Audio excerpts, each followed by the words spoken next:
This will be a surprise. Nobody even knows I'm having this.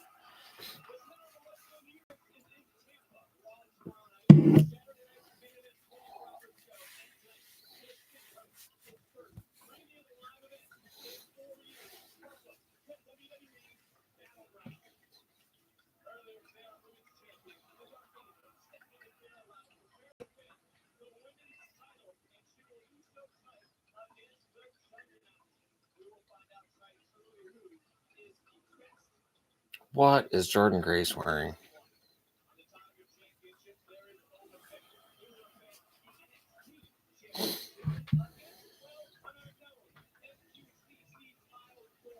When does Oba get called up, though?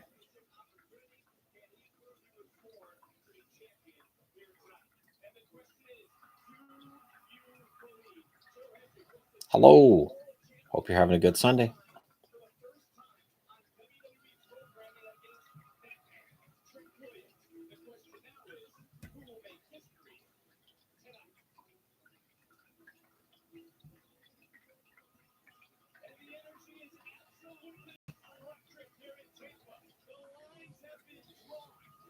I do like the premium live events, and what I get a kick out of on Netflix is that I don't get the ads during Raw or SmackDown if I watch Raw or SmackDown, and so I get access to all the stuff that goes on during the commercial breaks, which is actually kind of nice.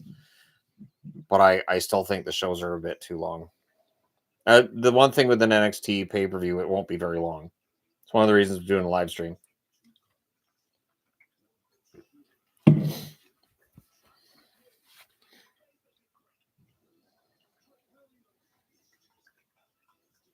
Are they going to give Trick the TNA title? I don't think they do. I'm asking myself that question because it's the one match I'm looking at this and thinking, would they actually give Trick Williams a run with that title? It would increase the visibility of TNA, and it would give Henry a feud on WWE TV as well. So it works out for both that way. Saturday night's main event. I think last night's Saturday night main event was very good. I think Jesse Ventura did a fantastic job on commentary, as always. Absolutely, as always. The funny thing is, I remember guys walking out of cages back in the 80s. So he's not the first guy to walk out of a cage, but it's usually the bad guy that walks out of the cage. A good guy doesn't normally walk out of the cage. So, which I never understood. Honestly, as a fan, I thought, isn't it easier to go out the door than over the top? Why are you going over the top? Just go out the door. Like I never quite understood that.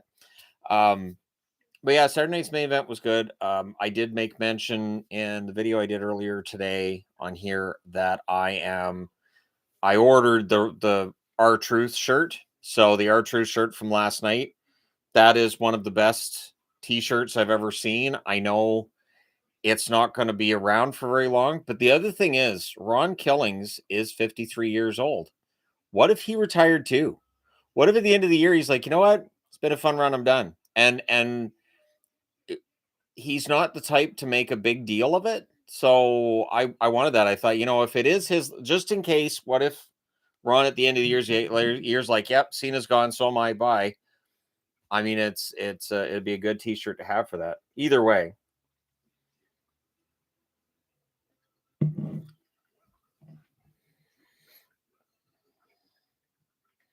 I heard the ads on Saturday night's main event were really bad. I watched some of it. I didn't watch the whole thing because of the hockey game last night. There obviously are going to be issues with advertising at this point in time. It's not just wrestling though. I've noticed that Saul Ruka is coming out first. I don't see it. I'm not a huge fan of Saul Ruka. I apologize. I don't really see it. But anyways, advertising in general with TV shows has become kind of ridiculous. So one of the services that we use to watch TV shows is CBC Gem. CBC Gem is just the, CBC shows. So there's certain shows that are on Gem that I may not be able to get on demand. We've been watching Canada's Ultimate Challenge as a for instance, and the commercials are a lot. And commercials are becoming a lot everywhere right now. So I don't know what the exact cause of that. And I know it's happened with YouTube as well. I know there's been changes on YouTube. So what happened with Saturday Night's Main Event is not all that unusual to me. I hate watching reruns of shows from 20 years ago and realizing that about a minute to a minute and a half of that show's probably been hacked out of there to make room for more advertisements. It can be hard to watch. Okay, Booker, don't fall asleep. Come on, Book. Hope you got your caffeine. I got mine. Hope you got yours.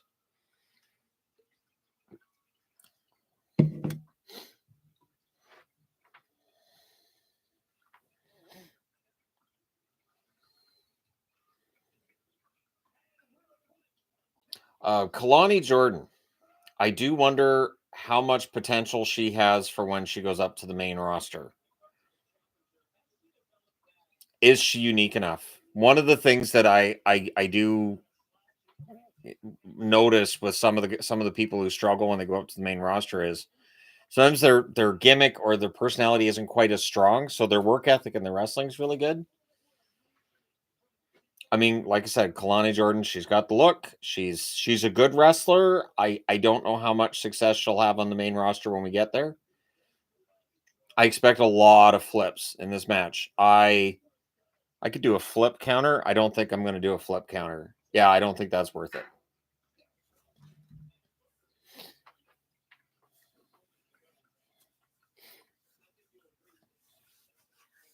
Yeah, AEW pay-per-views are long, and some of the WWE ones are really long too. They go on for a while. And I think it's kind of a little bit out of control, but I think part of it is a wrestler's ego. They want 15 to 20 minutes to tell their story. And one of the reasons I like looking back at all the old WrestleManias is you don't necessarily need 15 minutes of wrestling to tell a good story. Sometimes it's 8-9 minutes and you can get in all your spots. You can really tell a story, and sometimes surprising the crowd with a quick match is good. So that people don't watch and go, well, this is going to be going on for 15 minutes, so I don't have to pay attention.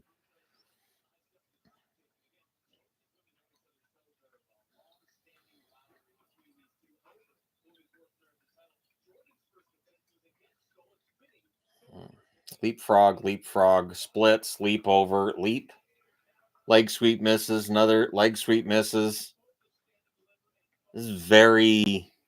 Seeing the whole crowd's cheering. Crowd loves it, and they do. I just think it looks kind of silly.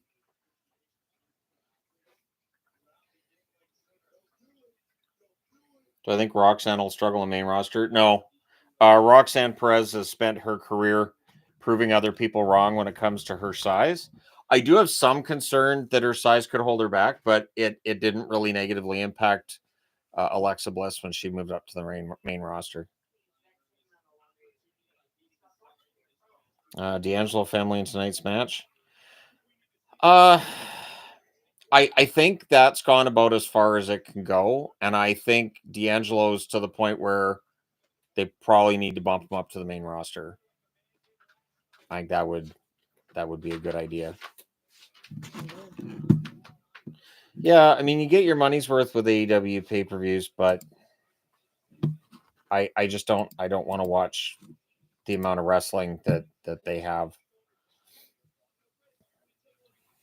Do I think Hughes goes to the Devils? No. I had people asking me that yesterday at the meetup too. I was like, no. Hughes is not going to the Devils.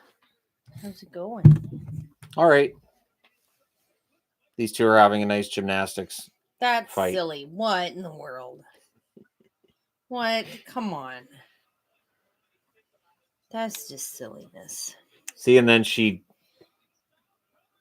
backflips into a pinning predicament. That was nice for her to wait. Yeah. Silly. Yeah. Silliness.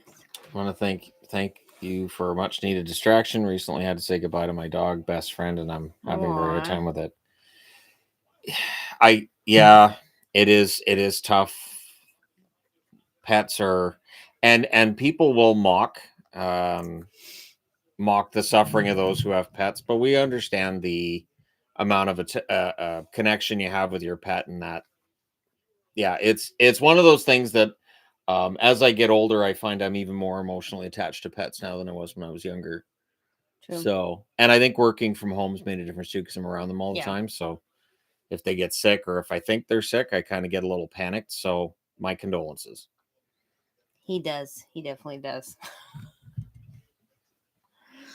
Would I travel to Edmonton and attend a playoff game this year? Not at those ticket prices. Ticket prices would be ridiculous, because you're looking at the Stanley Cup final next week. So yeah, I don't have that kind of money.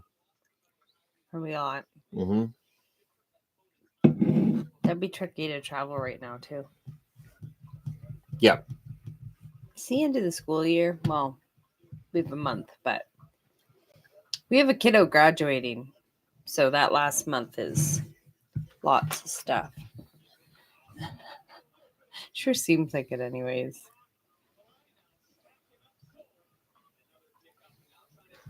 You never see the guys pin each other like that. I think Rhea's caused the ladies to start pinning each other in kind of graphic manners, because Rhea does it all the time. Silliness. Yeah. It's like, stack them up. I don't know if that's what I'd call that, but all right, cool. Yep. We'll just say that stacked them up. Okay. Saul's got extensions in. Her hair is not that long. All the wrestlers have extensions in or wigs. Hers is really obvious, though. They're a A lot different of color. the girls wear extensions. Like, look at the color. The blonde. Blonde girl? Yeah. They like all wear extensions. See, and she's got the ponytail, so she can hide it with the ponytail. If you want to switch sides, we can switch sides. If you want to get a better view. Oh, no, you're actually watching it. I don't need to see it because you're the one watching it. From here, I can see like half of the screen. How would I book myself as a Paul Heyman guy? I will say the wrestling character that I created for myself would suit a Paul Heyman guy, but more in a like CM Punk kind of way. So I don't know if it'd work as a heel.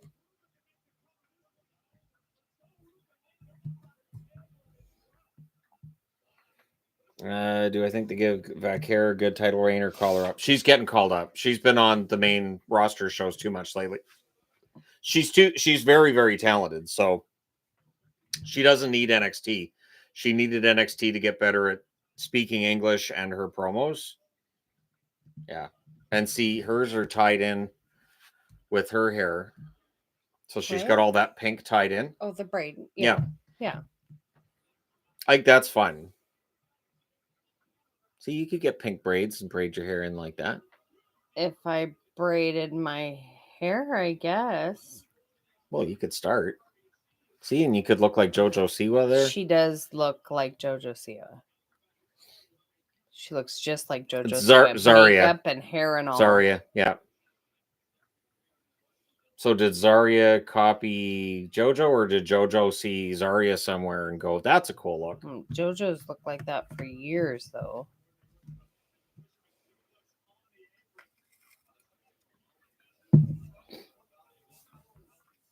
Moves off the ropes. Oh, I was never an off the top rope kind of guy. That was never. You gotta remember, like when I created my wrestling characters, that's back in the 80s. There was very little off the top rope. There were certain wrestlers that did off the top rope. Generally, most of them did not. The kind of gymnastics shows we get now, that was not a thing in the 80s. She almost overshot that. Kalani Jordan almost overshot that, but Saul kind of caught her. Hello, Logan. What you doing? Nothing. I was like, I feel kind of silly here. Aren't you excited with this stream. match, though? I can't see the live stream. I can't read the chat, so I don't know that there's any reason for me to. You can read the chat. I can't. It's way too small. I can't see it at all. I can't read it. Now you can see. Now you can see the match. Can't read it. Now you can see the match. There you go. Now you can see. Chat. Yeah. Yeah, I had it at 110 already. Yeah, I couldn't read it. So I couldn't see the screen. I couldn't see the chat. So As a Stars fan was going through my head, better luck next year.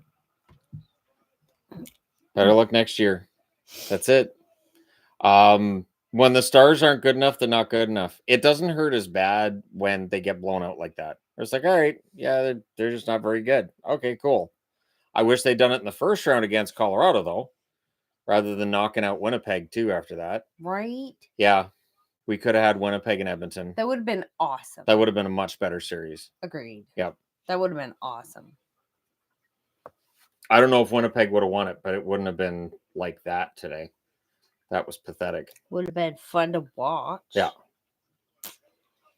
Well, because even during the review, I admitted normally I would just turn it off before the third period with a score like that. I'm like, all right, well, that's done. That's over. Yeah.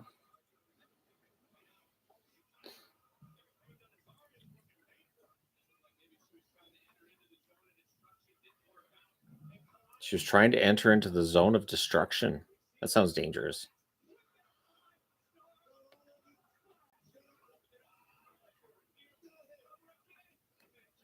Referee's close to the ropes. I always expect somebody to pull the referee out when that happens. Silly. Why? Because she couldn't get the 3 count? Or because she's got strings on her chest there? It's so much silliness. Is it the strings? They look like shoelaces on her top there.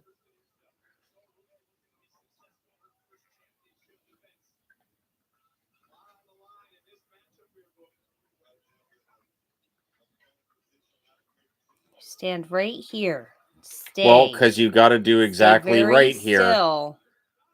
Oh, is it an electric chair?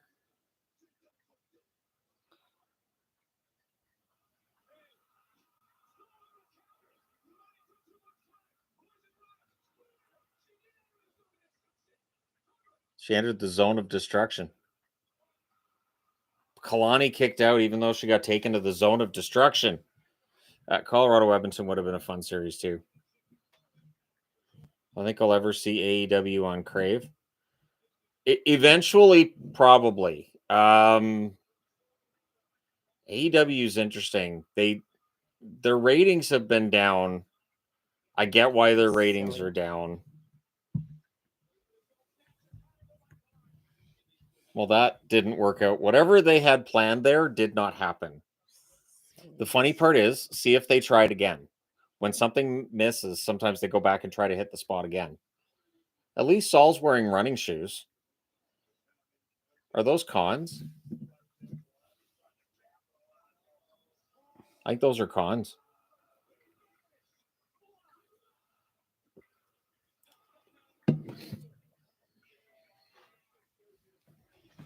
I don't get it. Look forward to Florida and Edmonton rematch. Sorry, not wrestling related, but thanks for WrestleMania reviews. Oh, yeah. I enjoy doing the WrestleMania reviews. Yvonne wanted to jump in on those too, but I told her her opinions are far too controversial No, it's not for true. me to bring her in on WrestleManias. So, especially when the first one was when you were 4. WrestleMania 1 was 1985. So I don't think you remember that one. I don't. Shannon. See, what I remember with that one was that we never a couple of weeks before, ever. or no, the week before WrestleMania, Hulk Hogan and Mr. T hosted Saturday Night Live, and it was actually entertaining because Hogan was always flexing his pecs. It was weird. His man boobs. It was really weird. Why did she do that? Didn't she see that Saul wasn't there?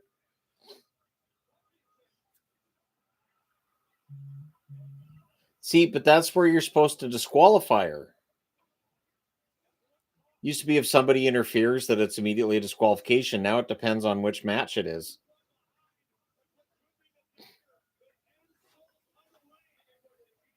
I don't think Kalani Jordan wins this.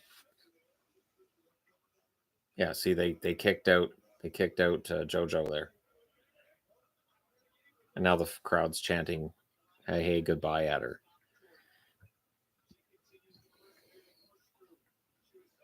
Yeah. How would the Jets have fared against the Oilers without Morrissey? It would have been tough without Morrissey. But I still think it would have been a better series than we've had so far between them and Dallas. They really don't like each other. The Jets and the Oilers really don't like each other. No. Those have been good games. Yeah, that would have been good. Who do I think's winning the Memorial Cup? I'm going for the Medicine Hat Tigers. We'll see if they get it, but that's who I'm. Who are you rooting for? I figure you're more of a Moncton Wildcats kind of fan. Saul kept the title, so you were right. Saul retains. So when do you call up Kalani?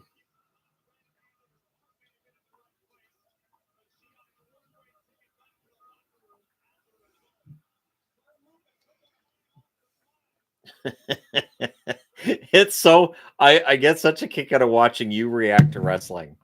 See, look at that.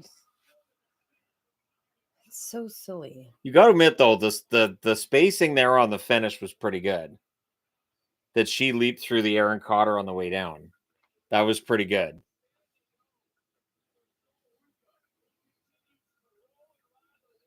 But isn't Saul supposed to be the bad guy? Like, why would there be a standing O for the bad guy? This is a WWE thing that they're having a problem with right now. Oh, yeah. June 7th. That's coming. What's coming? Money in the Bank. Oh, Worlds Collide. Oh, that's AAA. WWE bought one of the biggest wrestling companies in Mexico. And that's their event. So WWE's throwing some of their wrestlers into it to make more money. WWE's slowly buying everybody again.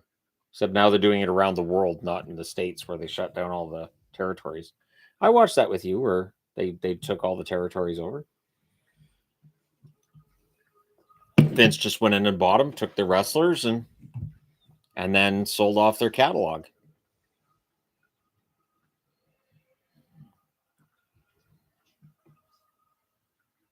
Would I rank Brad Marchand as my favorite Panther? No. Who would your favorite Panther be? I don't have a favorite Panther. I'd probably go with Barkov. I don't have a favorite Panther. I mean, Marchand wasn't my favorite Bruin, so he wouldn't be a favorite Panther. You're a big fan of the Panthers, though. I understand it's hard for you to pick a player. I'm not. It's one of those teams where you're like, just one? How do I pick just one? If I recall, I didn't want them to still be in the playoffs, so yeah, but you can still have a favorite player on the team. I don't. No, I don't. Let's see. I think we see CM Punk versus Cena. Oh, yeah. CM Punk versus Cena is going to happen. Cena will turn back to face probably towards the end of his run. I would think probably around Survivor Series. The heel John Cena is not working at all. I don't think it works. I'm not a big fan of it, to be honest. Is the Wyatt Six going to thrive on SmackDown? I hope they do. I don't think WWE knows what to do with them, though.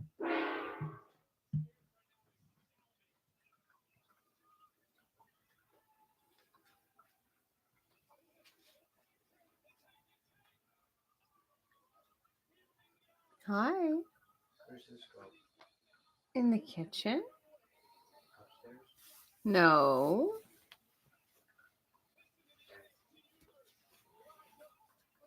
What was he asking? Where the turkey pan goes. Upstairs. It does not. Yeah, it does. Does not. Mm-hmm. Everybody else knows where it goes, though. You can put it out on the deck if you want. We almost never have turkey. I use it. Ooh, look at the sinister lighting. I might use it to make the Chex Mix. See, it's all the bearded guys. The bearded guys are all together. So many beards. His beard looks very dyed, or is that the weird lighting? Well, Sean Spears dyed. is got to be around 40. I'm guessing there's dye. So dyed. Because usually by then you got gray in the beard. If So, you have that dark of hair, I'm Yeah. sure.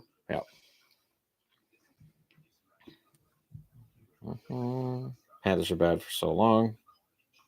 Yeah, they were bad for a long time. People forget that though. They get a tax break. It didn't help them the first 25 years they were in the league.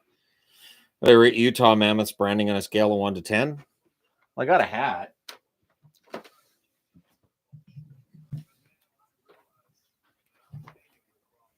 I know. I saw it. What do you think of the branding? Could be. I thought they'd be more fun with it, but it's a U with a tusk. I know. Yeah, because So, Tusk's up. Tusk U. Tusk you. So it is. It's Tusk U hat. Tusk you. So there it is. Eh. First mammoth anything, but they have a mammoth magnet now on their site, and so I ordered it. Fun. And I think I'm getting a mammoth lanyard with it too. I know there was 2 items. I was just worried about the magnet. Right. The magnet's what I want. I ordered that with the Ron Cena shirt, so that's going to be awesome. Okay, I need to go make sure that Malachi will be ready to leave in 10 minutes because I'm going to guess he's still playing video games. Oh, that's not a guess. That's Right. a very well-educated certainty. I know. All right. Well, have fun. Yeah.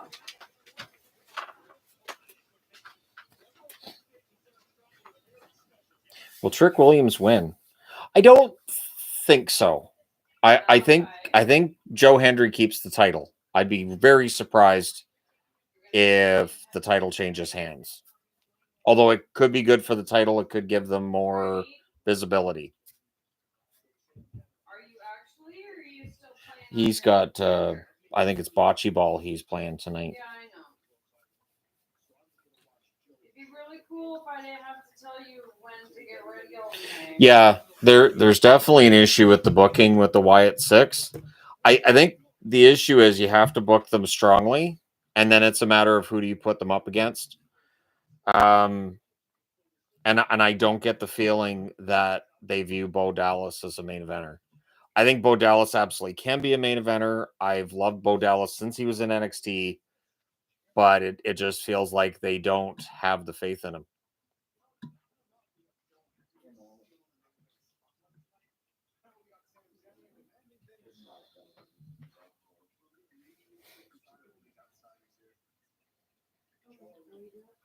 If they do call up Trick Williams, I'd put him on the Raw roster. Okay, who's arguing in the background during this? One thing I really like with WWE now, where I think they've gotten a lot better, is during backstage segments, you will see 2 wrestlers in the background talking to each other. It always pays off. It always pays off. And I think that is very different from the way things used to be in WWE.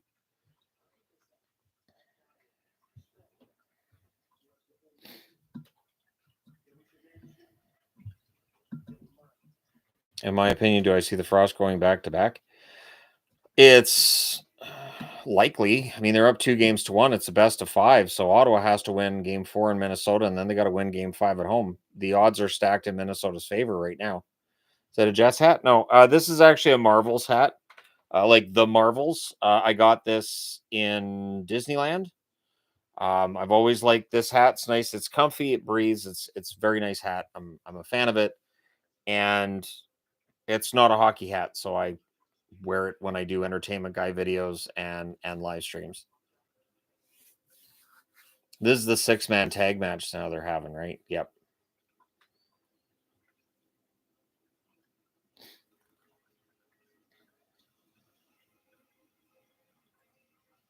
Yep, the culling.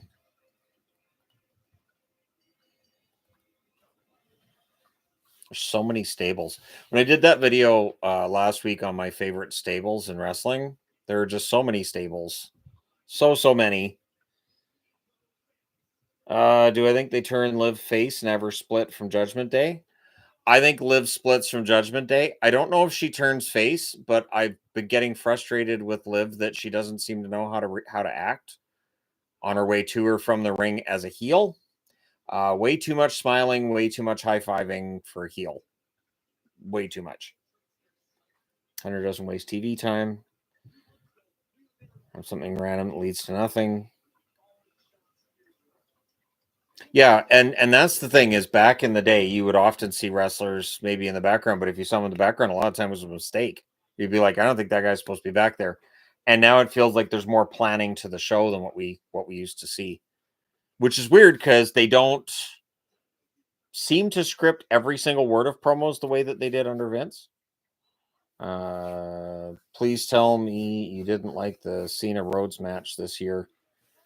You can only thump eyeballs so many times. Terrible. You know what it is? John Cena's old.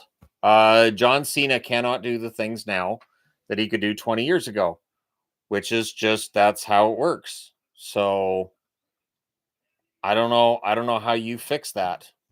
I don't think you can. He's older now. He's not going to be able to go the way he used to. And there's going to be certain moves that he can't do now that he was able to do 20 years ago. Do I think Cody as a heel instead of Cena would have been more interesting? Cody plays a good heel. I think the match at Mania should have been face versus face and then have Cena turn at the end. I think they should have had Cena turn at the end. I think it would have been more entertaining, and I think The Rock should have had nothing to do with it. I don't know how many times now The Rock's come out and done something, whether it's a promo or something, some interaction he's had with wrestlers or just talking to fans, and it never pays off. So I know The Rock's part of like the Sikoa board now and everything. They're smart not to use him anymore. I honestly, and I never thought I'd see the day I said that. I even went back last week and I watched some old promos from The Rock back in the early 2000s. He's not that guy. He's not that guy anymore. He's not going to be that guy. I think it's better for him and for his legacy just to keep him out.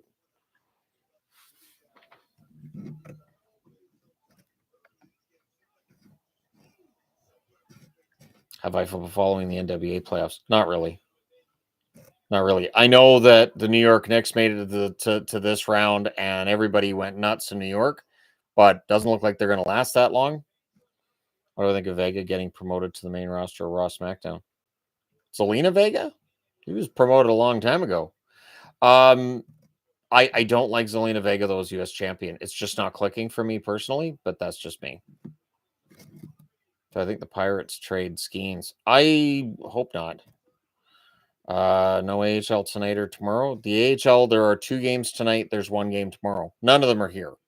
So, and I don't have access to all the games for the AHL. I can watch Abbotsford games locally, but I don't have access to all the games. It's my theory behind The Rock always self-inserting himself. I think ego's part of it. I think there's also probably those within WWE that feel like, hey, we need to pop a rating, and bringing The Rock back will pop a rating. I think there's definitely some of that, but I don't know that The Rock is as big a draw now as he was 20 plus years ago. I don't see how he would be.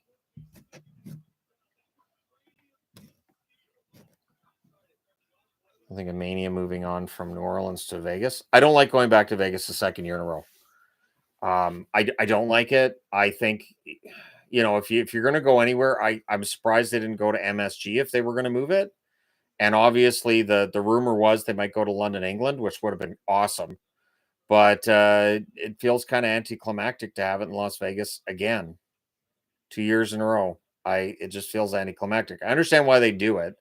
You're not going to find hotel space the way you do with Vegas and everything being great there, but it's fun to have it in different places every year.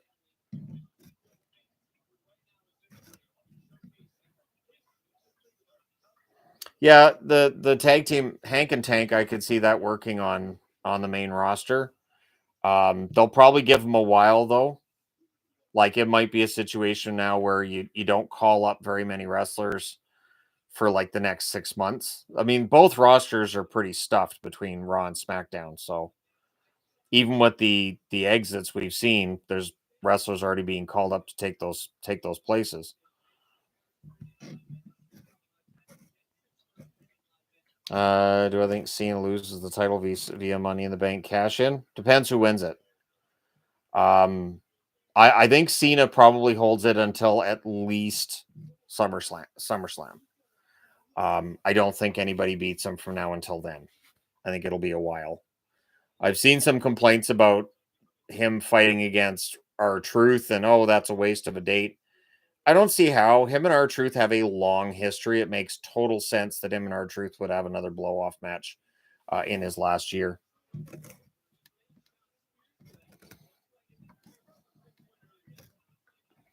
Did I see Zelina broke Chelsea's nose? I don't think Zelina got in any trouble backstage for that. It happens. Botches happen. The 619 is a move you have to execute perfectly. The person taking it as well as giving it, she just botched it. Chelsea's not the type of wrestler to be upset with that. I don't think she would have complained to anybody backstage. It sounds like her and Zelina get along very well, so I don't think anything comes of that. I'm still not sold on Zelina's US champ, but I don't think anything comes of that either. Let's say crazy rumor about Lesnar go to AEW comes true. You think Tony Khan would be able to handle him? I think Lesnar in AEW would be a disaster. I think it would be an unmitigated disaster. And I think it would last less than a month. I would give it less than a month before there's some kind of freak out. And I mean by Lesnar, where he doesn't want to deal with these guys. A lot of the complaints that Punk put out there, I think Lesnar would have the exact same complaints. Favorite sports uniform that's not hockey? The Arizona Diamondbacks black jersey, which I do not have. I ordered it, and then the one I got was the one that said D-backs instead. So I was very disappointed to get that instead. I still have that D-backs one, but yeah, I wanted that black Arizona Diamondbacks. I really like the logo and I like the colors. If I had the power to push one superstar who isn't getting pushed properly in WWE, who would it be? See, they're pushing Dominic now, so I can't say Dominic because I would have said Dominic 6 months ago. I want Drew back in the main event. And I know Drew's taken time off for injury. When Drew comes back, I'd like to see him get a world title run. He never had a world title run with the fans in attendance, and I feel like he got ripped off. And then obviously the whole plot line with CM Punk. Punk took the title off or caused him to lose the title right away after he won it. So I'd like to see a bona fide run by Drew at the top of the card. He's absolutely fantastic. I love Drew McIntyre.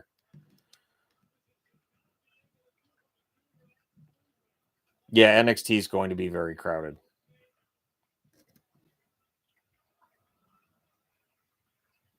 See, I thought they were setting up Drew joining Judgment Day. I thought Drew would be perfect in Judgment Day. I really thought when Damian Priest left that Drew would be his replacement. I was kind of surprised they didn't do that. Because from a storyline perspective, it absolutely could have worked. He could have been like a hired gun for them, and then you could still have the crowd reacting, with face reactions all you wanted. Did I watch Saturday Night's Main Event? I watched parts of it. I made sure that I saw the entrance by R-Truth, and I was very glad that I saw that ring entrance, so I ordered that t-shirt. I'm not surprised that he put on a good match with Cena because he's capable of doing that. R-Truth is very underrated as a wrestler. Very much underrated as a wrestler.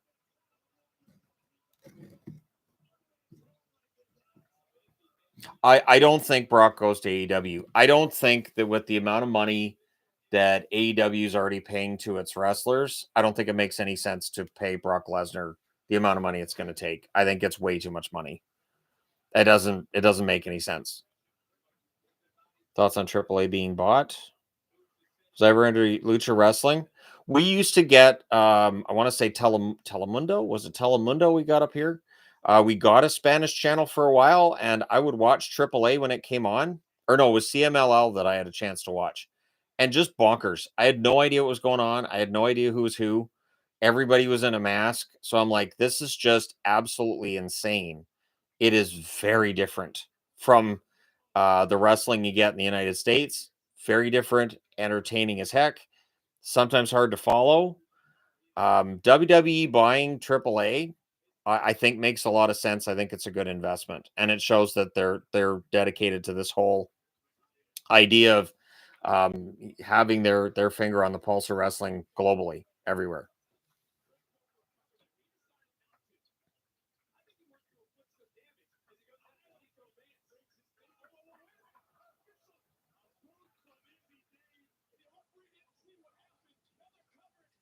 Well, you can't have them.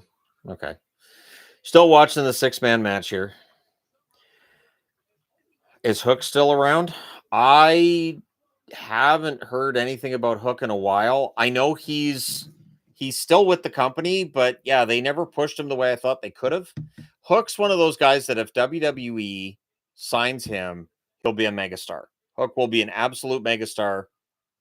Ricky Saints is on his way right now, and yeah, he'll be a megastar. Do I think AEW puts the world title on Ospreay? Eventually, yes. I don't know if it's going to be soon, but yes. The sooner you can get any title off of okay, so the bad guys win this, but you kind of see how that coming. Or no, it's the good guys won that. Huh. The culling. Cold. Interesting. But yeah, I think Ospreay wins it. Anything that gets the title off Moxley. Moxley. I don't even care. Could be the gobbledygooker at this point. I don't care. Take the Death Riders, run that whole thing out. I find any segment with the Death Riders unwatchable. Absolutely. And I know it may just be me, but I find it unwatchable. It's not interesting. It's not entertaining. It to me, it's a very similar setup to back in the day with WCW when the NWO would just beat everybody up. And that wasn't entertaining either. I didn't enjoy that personally. Do I think Edmonton has what it takes to beat Florida this time? Yes. They took Florida to 7 last year. I don't see any reason why they can't do it this year. I'd be very happy to see Edmonton win a Stanley Cup. I don't know if they're going to, but I'd be very happy if they did. What do I think WWE would do at this point if Saudi Arabia would have bought them instead of TKO? I mean, the Saudis bought the Saudis bought PGA, and there was a lot of blowback to the PGA being bought by them, but it blew over. Mostly blew over. So, I mean, a lot of the money these guys are making, it's money they're making off of the shows that they have in Saudi Arabia right now. So, yeah, I think WWE would have been just fine if they'd been bought by the Saudis instead.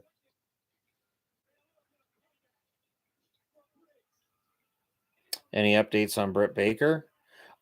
Britt Baker, I think is done with wrestling. All the indications seem to be she's done. One thing I noticed the last time too that I saw her in AEW was she seemed to have dropped some weight, and she wasn't like a big wrestler to start with, but it just feels like she dropped some weight. She's very tiny, and I thought that seemed odd because usually wrestlers they want to get a little bigger, and in her case, she just looked like a regular, normal, everyday person. Other than the fact she was wearing wrestling gear and in a ring, I think she set her sights elsewhere, and I think Britt could have a successful career somewhere else in entertainment.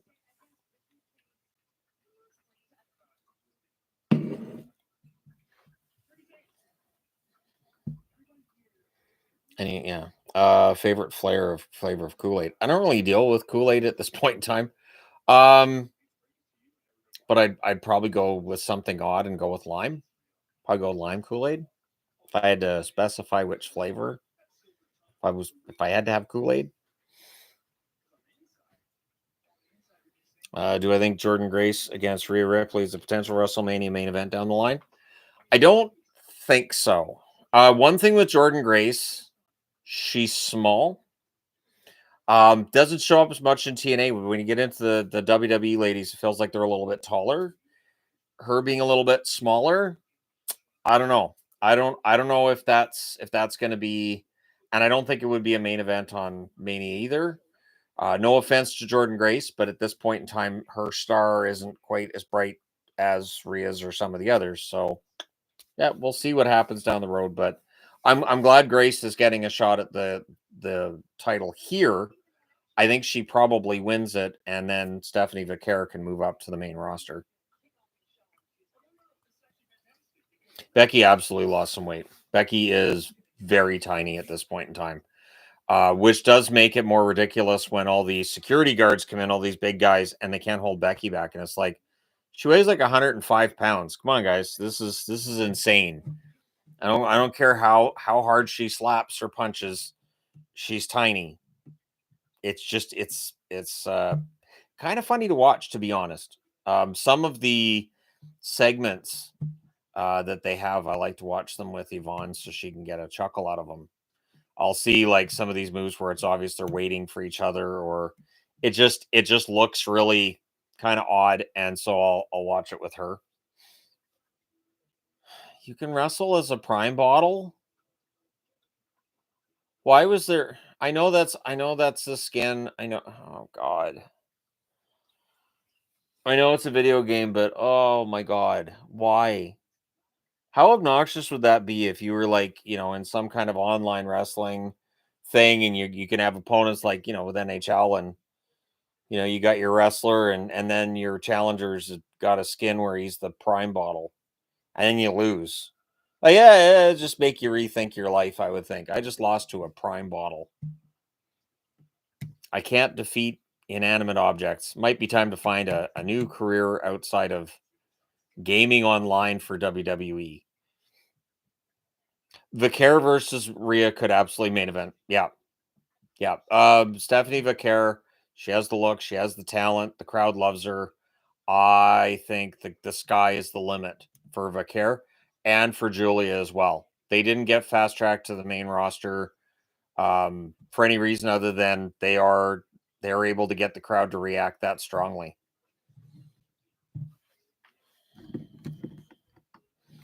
Was I a fan of North and TNA, more of an Ethan Page or Josh Alexander guy? Oh, Ethan Page, definitely. He's Canadian. I love Ethan Page. Any clue what's going on with Charlotte? She seems small and her story seems lost. Jim Cornette had a theory about why she's smaller, and I think this makes a lot of sense. She has a bad knee. When you have a bad knee, you take weight off. It makes it easier to wrestle. You can't do the moves you did before unless you drop weight. So she would drop weight in order to be able to still be able to do the moonsault. She likely won't be doing the moons. And again, Cornette mentioned this, makes total sense. She likely will not be doing the moonsault from the top rope out to the floor anymore, because the floor, there's no give there. But she'll still be doing the moonsault into the ring. We saw that with her last match there on SmackDown. I think Charlotte is being forced down the card. I think the fans have forced her down the card, to be honest. And I don't think the fans are into Charlotte at all. I think it's go away heat, and we'll see if that changes. But once you have go away heat, it's very difficult to get rid of that.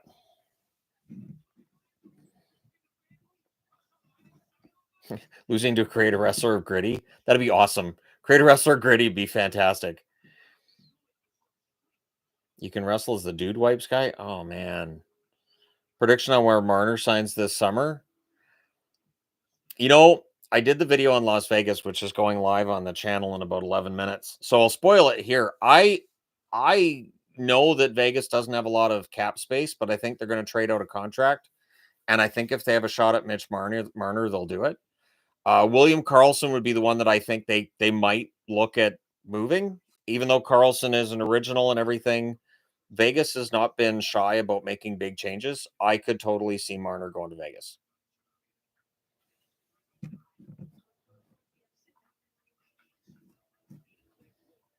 Do I think Alexa joins the Wyatt 6? I think they need her. I think they need her. I don't know if she's going to, because right now she's over as it is just on her own. She doesn't really need it. Do I think Henry wins or Trick? I I hope Hendry wins. I don't want to see Hendry lose on another WWE pay-per-view.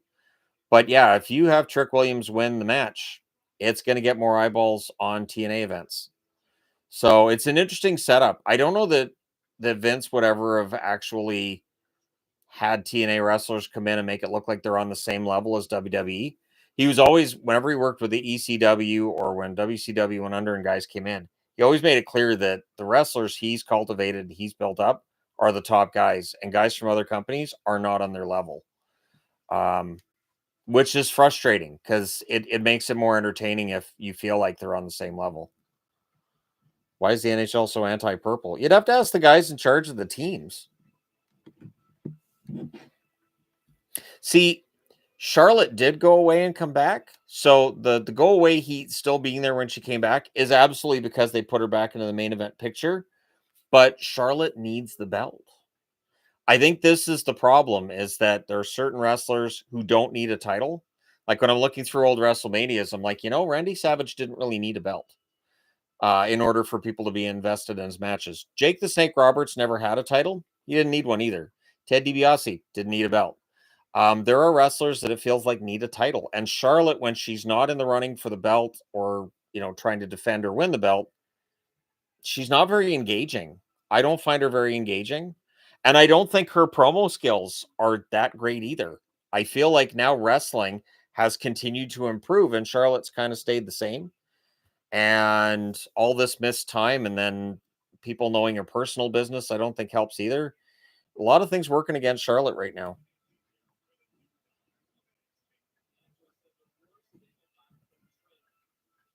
Redo the Vegas video on live stream. I've still got the board made up here. Where is it? Oh, no, I don't. No, I've already erased that and I got Washington ready to go for tomorrow. So do I think Fatal Influence calls up or breaks up and do they call up JC Jane? I think Fatal Influence is going to break up. I hope they call up Fallon Henley. I would be concerned though about her being jobbed out if she went to the main roster. I think Fallon's the better of the two in terms of look and style and promo. JC Jane's the better wrestler, but if she goes to the main event roster, I don't think she gets over, and I don't think she goes very high up on the card.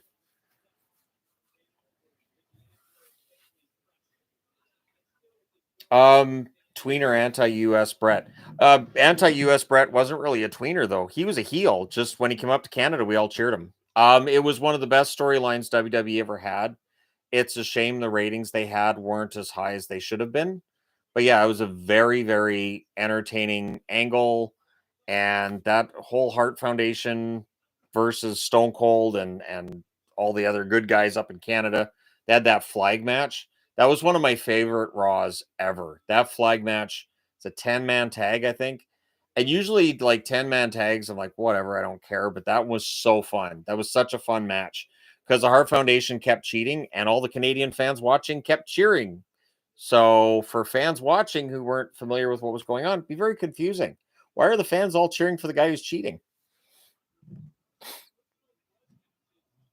Do I think Bianca Belair should have a heel run soon? I'm kind of surprised they haven't turned her yet, to be honest. Belair's better as a heel. She's been a face on the main roster for a long time. She's better as a heel, I think, personally. So I hope she makes a turn. They definitely need some more heels who are top wrestlers on the women's side. I could do a video on WrestleMania 3. I did a WrestleMania 3 video. I've been going I've done 1 through 10. I've done each WrestleMania up to 10 now, and tomorrow it'll be 11. Do I think WWE becomes like UFC with regular pay-per-views in Vegas?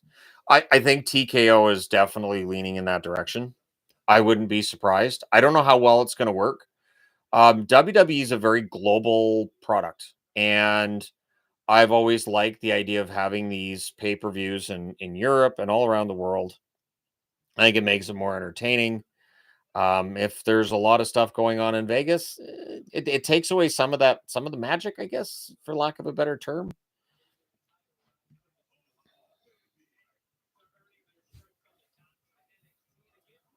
Do I think St. Louis is due for rebrand? Also, what do I think of Rangers Blackhawks due for their centennials? Rangers Blackhawks, I'm guessing their centennials will be an echo of what their original jerseys were. The Chicago Blackhawks didn't have a logo on their jersey early on, which in NHL games actually looks kind of cool. Something different. Just had the number on the front and on the back. There was no logo. I know they'll do a logo. The Rangers will probably do a throwback to their original jerseys as well. So Chicago will do a modified throwback to their original jerseys. Yeah, Owen never got the big push, and I always thought that he would get that when all the drama with Sean happened and Bret was out. I always felt like Owen was perfectly positioned then to be the next guy, and they just didn't seem to have faith in Owen as a top guy. It just never happened. It's my opinion on Naomi's current heel character. It doesn't, I don't know, it doesn't feel like there's times where wrestlers are bad guys and I buy it, and there's times where they're bad guys and I just don't. And with Naomi, I don't. I don't know what it is. Like I see her social media posts, see how she is since the heel turn, and kind of, I don't know. It just feels like an act, and that's a problem. It shouldn't feel like an act. Hello.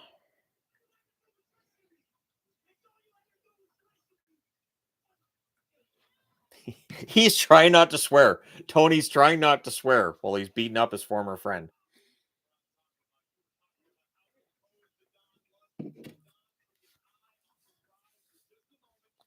Red Wings have a centennial coming up. Yep. The Red Wings centennial. I would love to say the Red Wings are probably gonna do something really fun, but the last 3 times, their stadium jersey was okay. The helmet saved it. But they're both reverse retros Detroit did were not very good. I don't know what they're gonna do for their centennial, but I hope it's better than what we saw with both of the reverse retros. Favorite all-time wrestling game? And I never do GM modes and SmackDown versus Raw. I didn't play the SmackDown versus Raw games. My favorite wrestling game of all time. Man, pro wrestling from the original NES was so fun. You could be King Hayabusa. I liked being the merman though. Um I did. I really did. I like being able to bite wrestlers. I like being able to pull out like a bone and just, start smacking them. I that was my favorite. And then you'd hear the alarm. There'd be the alarm for when they're worn down and then the alarm for when they're done. And I remember playing with my friends and you'd hear that alarm. And what was really awesome was when you would hit your friend and you hear the alarm from them, and then they'd hit you and you'd hear the alarm for your wrestler and realize the next person that gets a one up in this match, the next person that hits a big move wins it. And so then it'd be like outside the ring, you'd be like, no, I'm not coming in. I'm not. And it was great. I actually really liked that one. And then I think it was you'd have 10 wins and then you'd fight King Slender. King Slender was obnoxious. Absolutely obnoxious.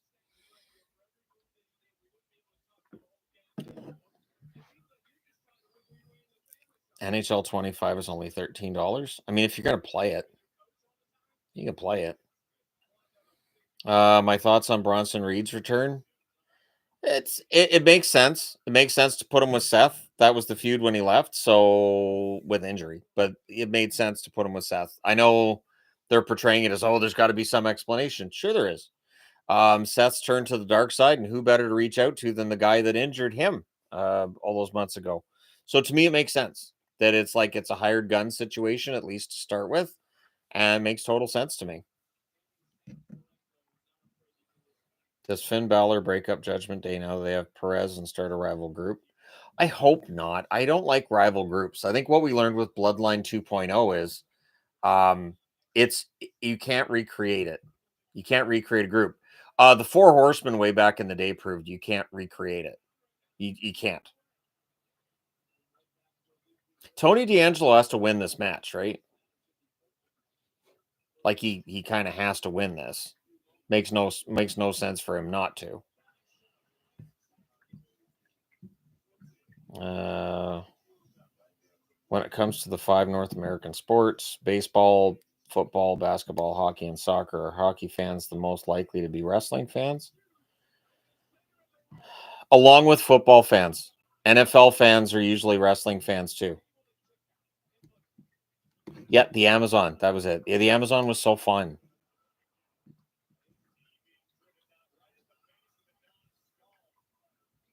Yeah, Bullet Club is kind of reminiscent of NWO. Should Becky join the husband? Yeah, I when Seth turned heel and then Becky turned heel immediately, I thought that was handled poorly. I thought they both should have turned heel at the same time. They should have found some way to have where maybe a Becky come out to try to talk sense into Seth. Like, what are you doing? Stop. What are you doing? Stop. And then she just turns around and puts the boots to the guy too. Something like that I think could have worked. I'm because both of them being evil and everybody knows they're married and they have a kid together. It's weird. It's odd. It's like they finally put Candice LeRae back with Johnny on SmackDown. And I'm like, that's what Candice needs. And that's kind of what Johnny needs. They work really, really well together. I remember their stuff in NXT, which was fantastic. Was I a fan of Randy Savage back in the 80s? Yeah. Yeah. I used to do a pretty good Randy Savage impression. It hurts the throat to do a Randy Savage impression, but I was able to do a pretty good impression of Randy Savage. And Warrior, I wasn't bad, and Taker, I got pretty good at rolling my eyes like Taker, being able to roll my eyes back. That's the trick. If you're going to imitate Taker, you kind of have to do the eye roll at the same time. Given a choice of Josh and Razor or Ken and Mick, who do you take? This isn't wrestling; it's hockey. Ken and Mick. Mickey Redmond's my favorite color announcer in hockey, and Ken Daniels is an excellent play-by-play guy.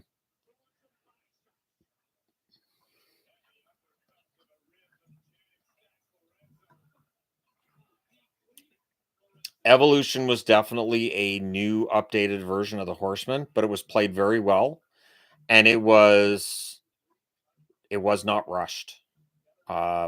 Sometimes the stables are rushed, and I think that's a mistake. I think that what they had there was definitely something unique. I don't think you can recreate Evolution either. How long can TKO go with overcharging fans when it comes to live events? Until people stop buying tickets.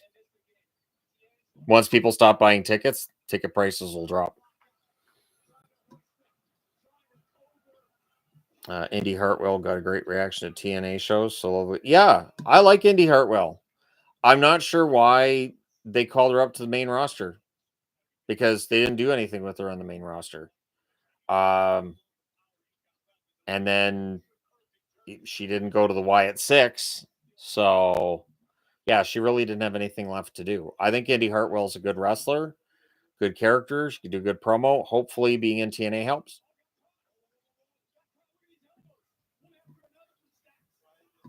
The Taker eye roll hurts. It hurts. If you do it right, it kind of hurts a little bit.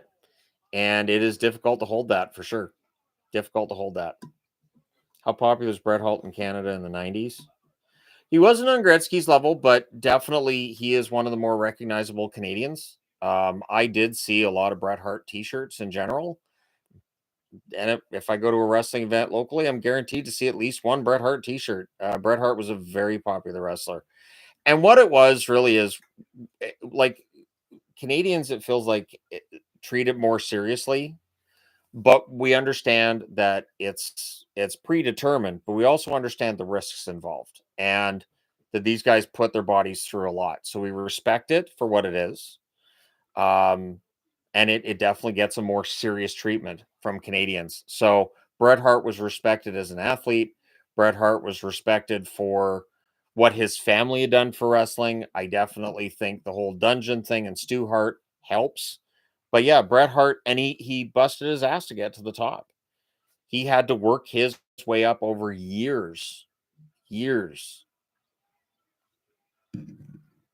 Is Solo winning Money in the Bank? God, I hope not. I really hope not. Solo, I don't know if Solo needs to be repackaged or what it is, but I'm not a huge fan of Solo at this point.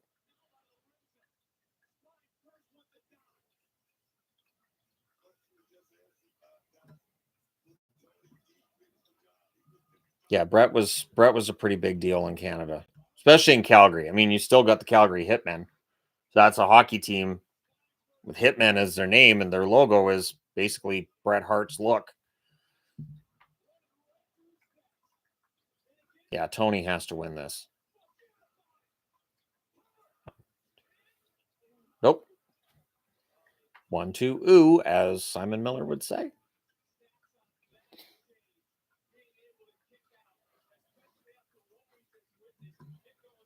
Yes. One example I would use for a guy I'll cheer for no matter what side he's on is Kevin Owens. Kevin Owens is amazing. He's ridiculous in the ring and also managed to get over despite not having a traditional WWE physique.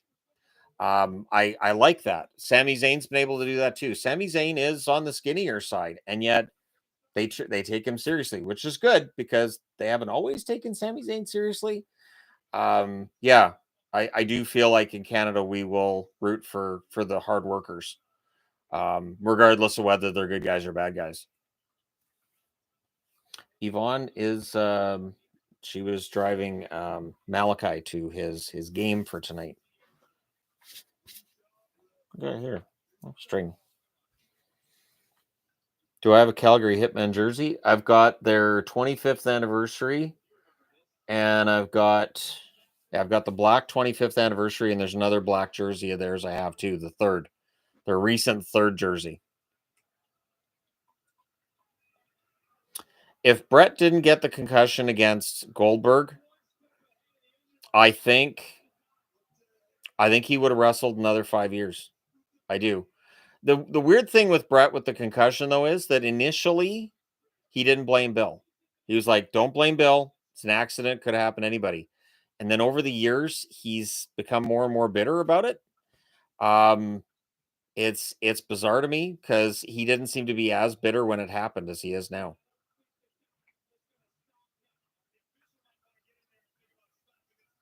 Simon Miller head slap next video. Yeah, Jacob Fatu is over. And I think the problem too is they gave Jacob a microphone. He's way better at promos. He legitimately is terrifying. He's better at promos.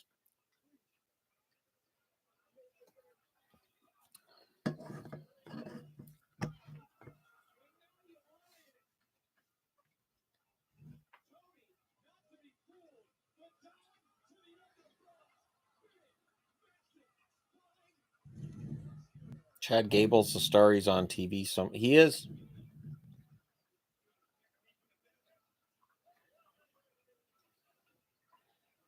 They're doing this again. I always find it weird that just some random person shows up at ringside and then it throws off one of the wrestlers in the match. And they do it with everybody.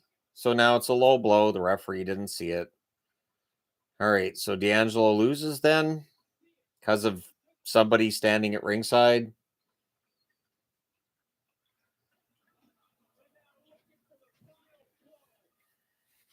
I don't know if I like that.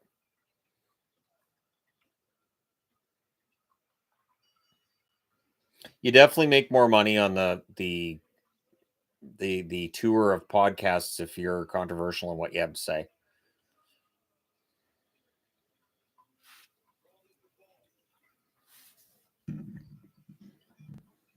If Hulk Hogan wasn't, do you think he would have been as recognizable as most popular wrestler of all time? Hulk Hogan was the most popular wrestler of all time coming out of Rocky 3. Rocky 3 made him a huge star. And yeah, that went I don't know if that's when it went to his head. He probably always had that ego. You have to have some sort of ego as a wrestler anyways. So if D'Angelo loses there, I'm kind of surprised. Guess that storyline's going to continue. But yeah, Hogan, he was destined to be a big star no matter what. I don't know if he would have been as big without Rocky 3. I don't think he's as big a star.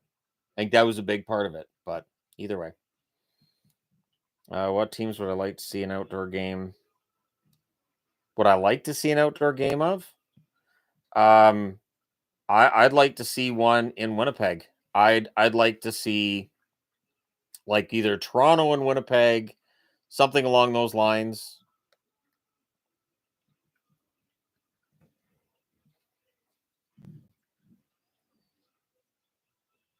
Yeah, it's Luca the consigliere, but like he's just at ringside. Go back to just finish your fight, and you can deal with him after. Like I just find it weird with wrestlers now that it's like I've got my opponent here. There's a guy back here. He hasn't interfered or done anything. I'll deal with you later. I'm beating this guy up right now. You can't imagine. Just imagine in a real fight, you're fighting with some guy, and then you go, "Hey, I haven't seen you in a while. Hey, man, what's up? How you doing?" Meanwhile, the guy that I've been fighting with is, picking himself up, dusting himself off, and then it's just I don't understand.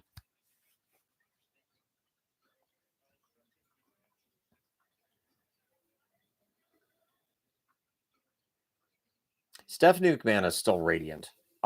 She's aging so well, it's obnoxious. Absolutely obnoxious.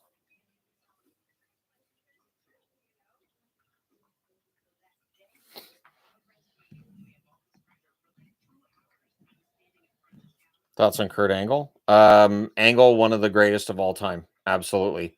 Probably wrestled a little bit longer than he should have, but one of the greatest of all time. And I think WWE absolutely blew it. They absolutely blew it with his retirement match.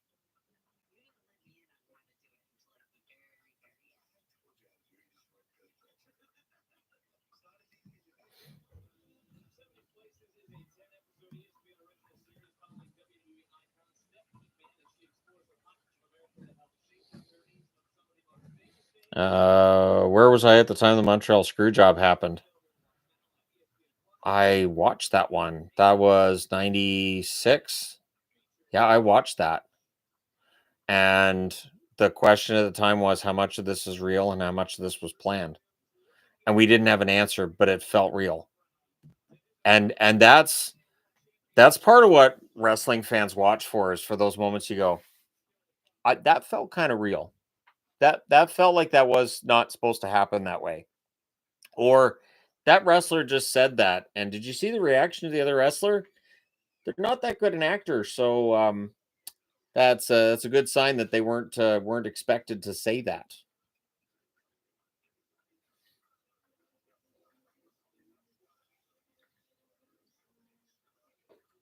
Do I like Stone Cold Steve Austin Bret Hart rivalry? Yeah. As I go through the WrestleManias, I'll get to 13, where the famous double switch happened. The Stone Cold Bret feud was one of the greatest things in wrestling. And the funny thing is that when it started, Bret's up here on the card, and I felt like Stone Cold was down towards the bottom at that point. And I thought, why is Bret wanting to fight Steve Austin? And then he's like, toughest guy on the roster, Steve. I thought, Steve doesn't come across as the toughest guy on the roster. This is where he just become the rattlesnake, and he was, it was all right. But then, yeah, that feud with Bret helped to bring him up the card. And by the end of that feud with Bret, he was so over, so absolutely ridiculously over. All right, women's match is next. Baker versus Jordan Grace. Least favorite current wrestler that's being being pushed. I don't like what they're doing with either of the women's mid level titles on the main roster. I don't like that Valkyria for me has been a miss, and I don't understand what they're doing with the US title. It doesn't feel like the Intercontinental Champion should feel like is a top guy, and it feels like the Intercontinental Champion on the women's side should be a top wrestler too. So it feels mid, and that's a problem. And I think it's like, and I love Zelina Vega. I've been a fan of her since way back when she was, oh, what was her character way back in the day in TNA? Was it Serena? Sarina, I think. something like that. But yeah, I think they need somebody else in those mid spots so it doesn't feel mid.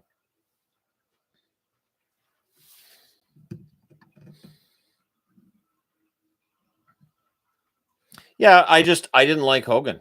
Like and that's the thing. I just didn't like Hogan. I watched wrestling despite Hogan. Hogan was usually the one that I just felt was obnoxious, and I didn't like him. I think part of it is I always felt like the saying your prayers and eating your vitamins. To me, it felt fake, and I couldn't shake that. I could not shake this big guy who clearly wasn't just eating vitamins, trying to tell people how to live, and I was like, nah. It just felt really preachy. And it was always, I am the protector of America. Why? Most of these wrestlers are Americans. Why is always Hogan? And I just was not a fan. I was not a fan of Hogan's. Happened to Bailey. She got stale.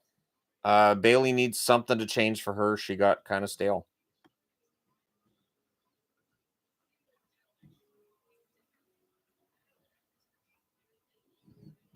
Yeah. The reality shows that they have coming. WWE Unreal. I saw the ad for that during Saturday night's main event, and my jaw dropped.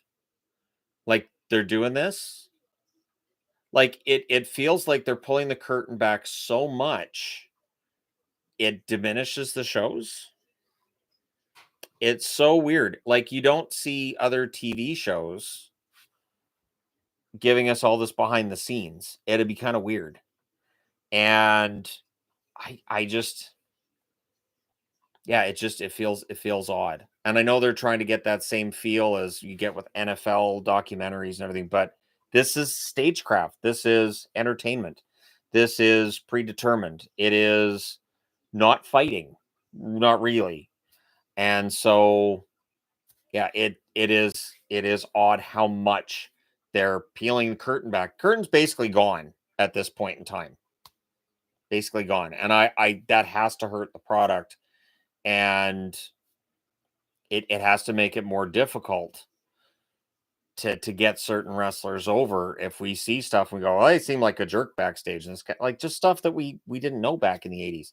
There are wrestlers I liked in the 80s that if I had known what they were like outside the ring, I would have been like, screw this guy. I don't care about this guy. In fact, I don't know if I would have watched WWF wrestling back in the 80s if I'd known some of the stuff that was going on. Dark Side of the Ring has really, really enlightened us on that stuff. Sarita, there you go. Sarita, yeah.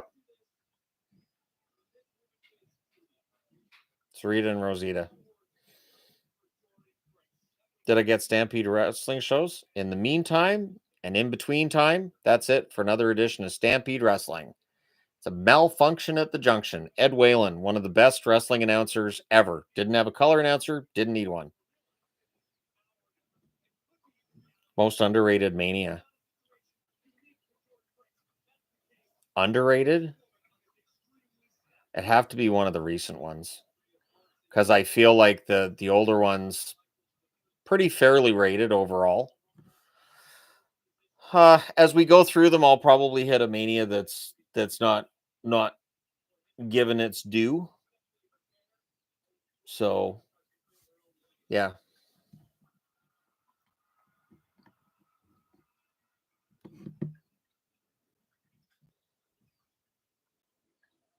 Rough weekend. Oh, no problem.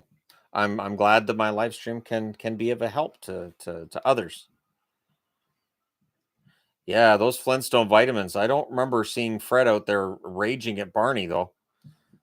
That might have been an interesting episode. I don't think those are Flintstones vitamins you're eating there, Fred. Mind your own business, Barney. Yeah, that would have changed things a lot. Yeah, Stephanie's too big a star now for NXT. She just looks like a star. Like AEW dropped the ball so hard. Her match with Mercedes Moné was perfect to get her into WWE. AEW just here's the next big star, and WWE goes thanks, and we'll take her and put her in NXT. They gave her the choice though, so my guess is she feels good with her English and she's ready to move up to the main roster.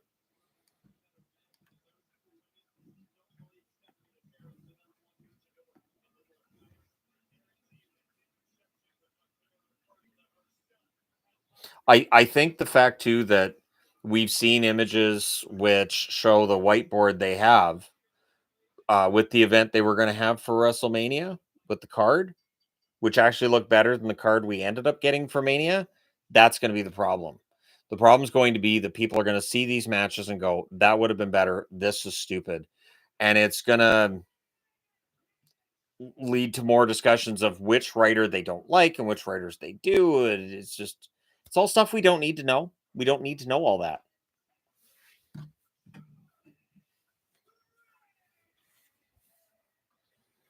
Once Jade is their next champion, can babyface persona get her over? I think so. Jade Cargill has the right look and the right attitude. She has spent a lot of time learning her craft in wrestling. I think she works as a face or a heel. And I initially, when she came into the company, thought she had to be a heel. I think she's been fine as a face. The problem is when she loses her temper, it's hard to qualify that as face behavior. When she was ragdolling Naomi around in the cage there at Elimination Chamber, I mean, it was fun to watch, but hard to look at that and go, well, she's clearly the good guy here. Anybody else watching that who didn't know the storyline would be like, what is her problem? So, yeah.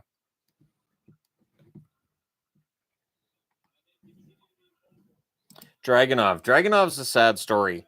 I like Dragunov, but I think the way he was treated on the main roster, I felt like he was being treated like he was smaller and therefore less viable as a main event guy or an upper card guy.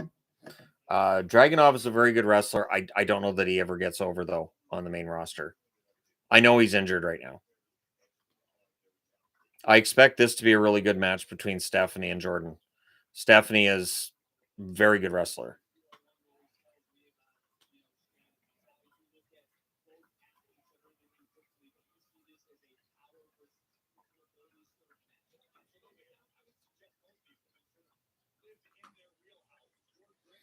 I do think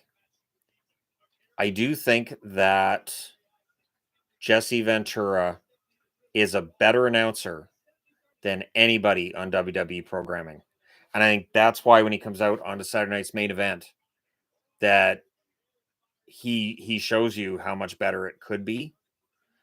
He treats it like it's real. He treats it like what you're seeing in the ring is the real deal. And he does it in a way that's not cheap, not stupid. And I genuinely believed when I was a kid that Jesse did or didn't like wrestlers based on the way he called matches. And I know that very likely I was being worked, but he's very good at it. So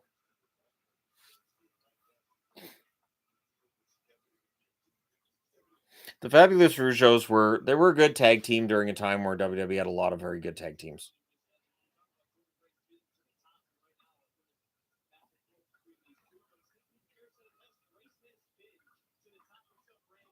Gargano and Ciampa had the best feud, the longest feud, but it was fantastic. And they did the double switch during their feud, which made it amazing. Oh, now we're into the false pins portion of the program. I sometimes think they go to the well to that too often with wrestling now. The 1, 2, 1, 2, 1, 2, a little bit too much.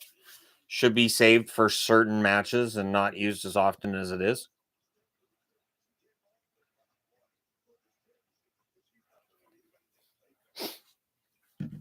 Was I ever into the American territories? I watched UWF out of Florida. I did watch some AWA. I didn't get Mid-South.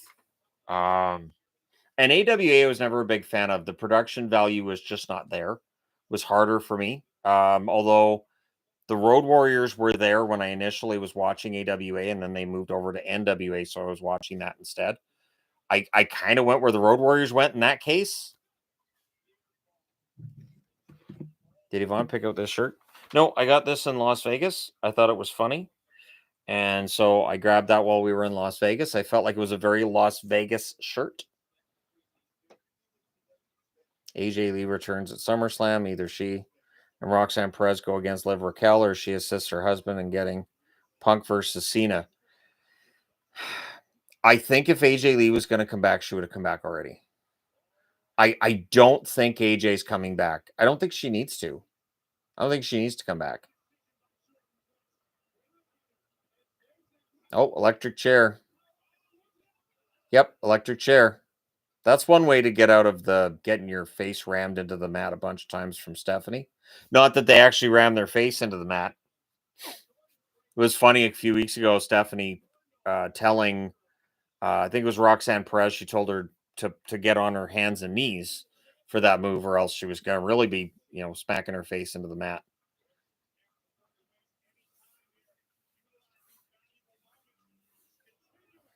Do I think AEW streaming service with HBO Max will ever come to Canada? Eventually. I know that TSN has the rights up here, though, so those rights would have to expire first. I don't know what the ratings are like on TSN for AEW, though.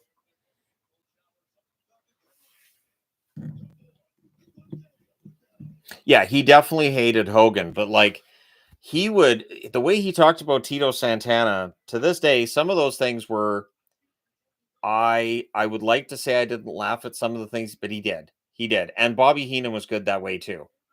But Heenan was more cartoonish about it. Ventura seemed legit. That's my thoughts on Aleister Black's return. I'm glad he's back. I hope they give him a main event push.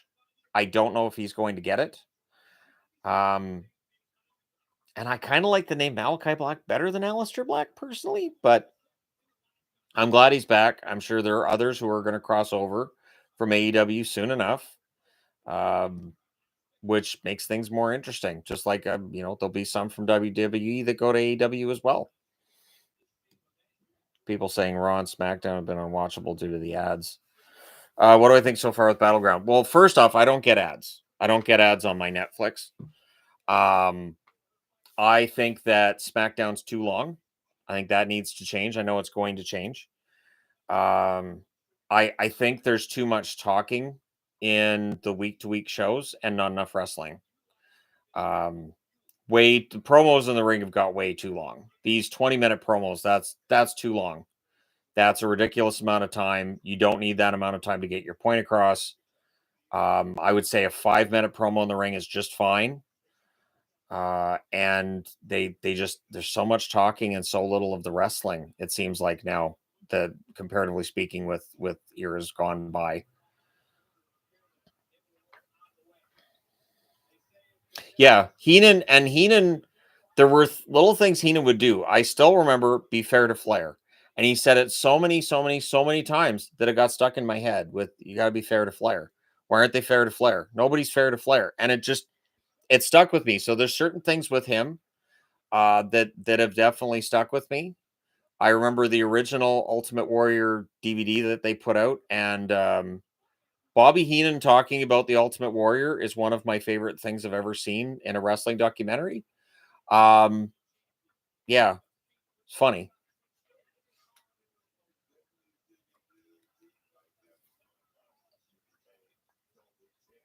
Yeah, it's not going too badly.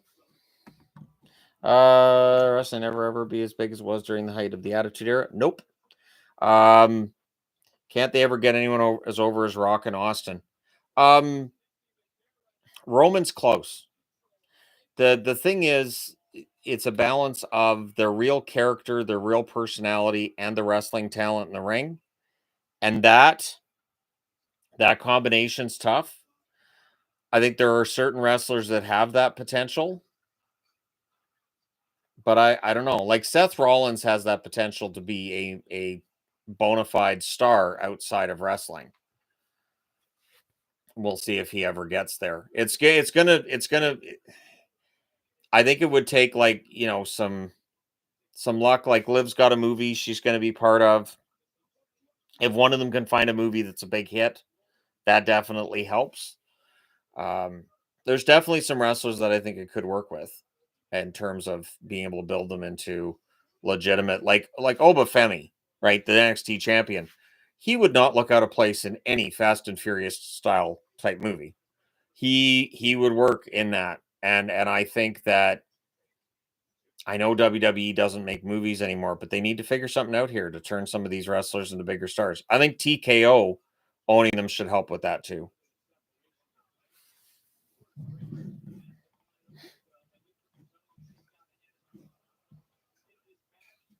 Yeah, 5-minute entrance, 2-minute crowd chanting. Yeah, and that's problematic. They need to get the show going so you get more matches. It's really frustrating when you have like a 3-hour event and there's 5 matches. Like you have 3 hours and you're only going to get a handful of wrestlers on in 3 hours. It's just insane.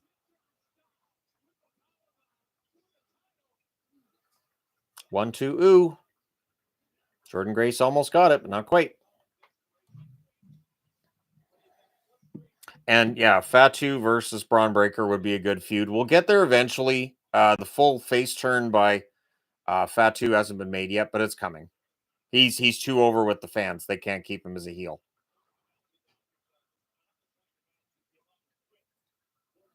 Did I like any of the Chaperone or Slobberknocker? Nah.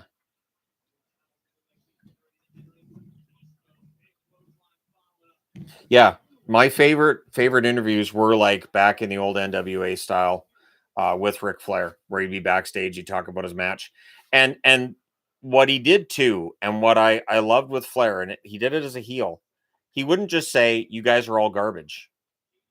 You guys are all garbage. You guys all suck." It's the same as I talked about with hockey fans, and anytime their team wins, say, "Well, that team's trash." Okay, so you haven't beat anybody. Cool. And that's the first thought I have when somebody goes, "Well, yeah, that team was trash." Okay, so you didn't beat anybody.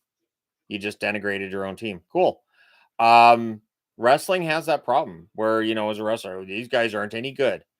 Okay, so you haven't beat anybody. So when a wrestler builds up his opponent, talks about how good he is, and then follows that up with, the problem is I'm better. That sounds good.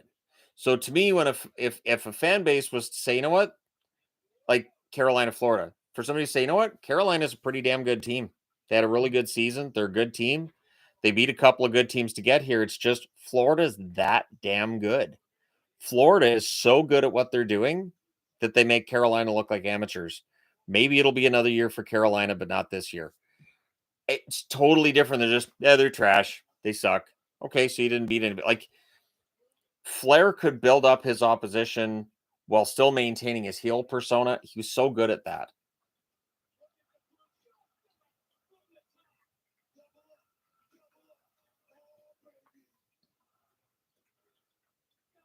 Nope. 1-2, ooh, again for Jordan Grace.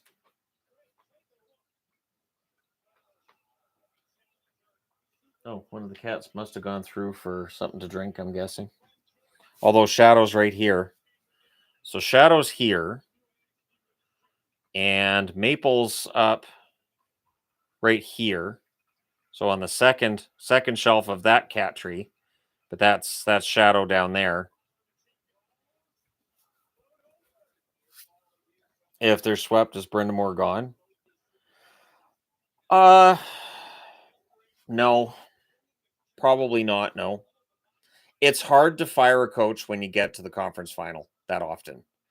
It's tough. And especially if there isn't anybody out there who would be a clear improvement as a replacement. So Brenda Moore probably sticks around as the coach. Behind the camera of the hockey room. Nah. Maybe some other time, but nah. It's not really camera ready at this point in time.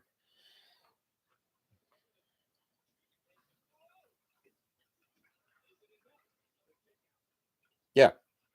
Yeah, you build up your opponent. You build them up. Anytime the Canucks have knocked a team out, I've never said, "Well, that team was trash." I always said, "Yeah, Canucks just beat them." When Vancouver beat St. Louis. St. Louis was a good team in 2020.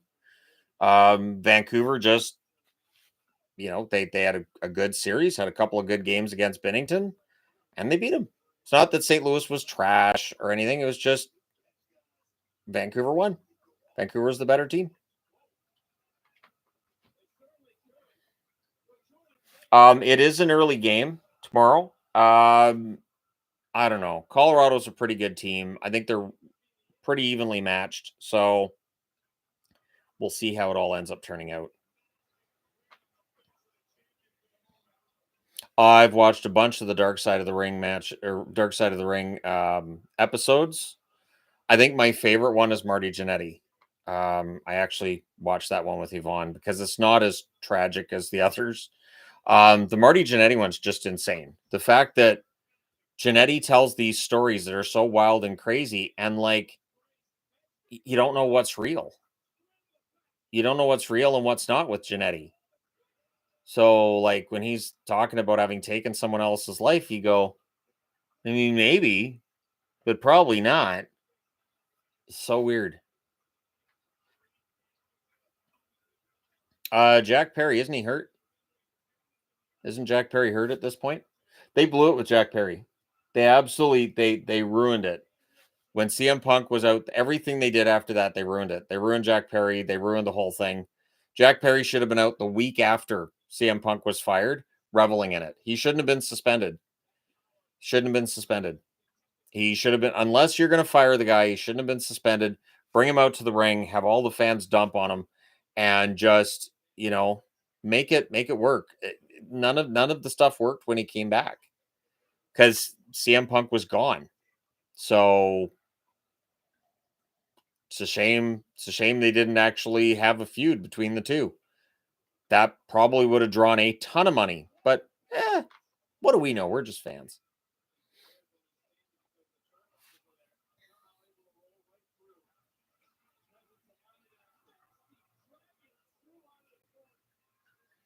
Dynamite Kid was insane. Dynamite Kid was an insanely good wrestler.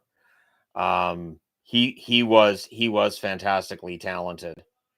And I would say going back to Stampede Wrestling, and when I watched Stampede Wrestling, Chris Benoit, absolutely tragic because he might have been pound for pound the best wrestler I saw in my lifetime. But obviously tragic ending for him and his family. So definitely won't get regarded that way as history goes on. And obviously his matches are mostly gone and for the right reasons, but still it's tough. Oh, the AEW releasing the backstage footage. Oh, Vaquer retains against Jordan Grace. But releasing the footage backstage between Punk and Perry just made Tony Khan look stupid. He said he was fearful for his life. Nah. There's nothing there to be fearful. And if you're the promoter, you got to jump in the middle of that. And it's not about, fighting or being physically tough. You got to jump in the middle and be like, you knock it off and you knock it. Just stop. Both of you just stop.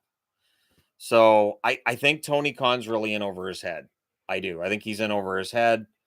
I think AEW would be better off to have somebody else doing the promoting and the booking. I know the whole Shane McMahon thing that we all thought was going to come through didn't end up happening. And part of that, it feels like, might have been Shane would want some control over things.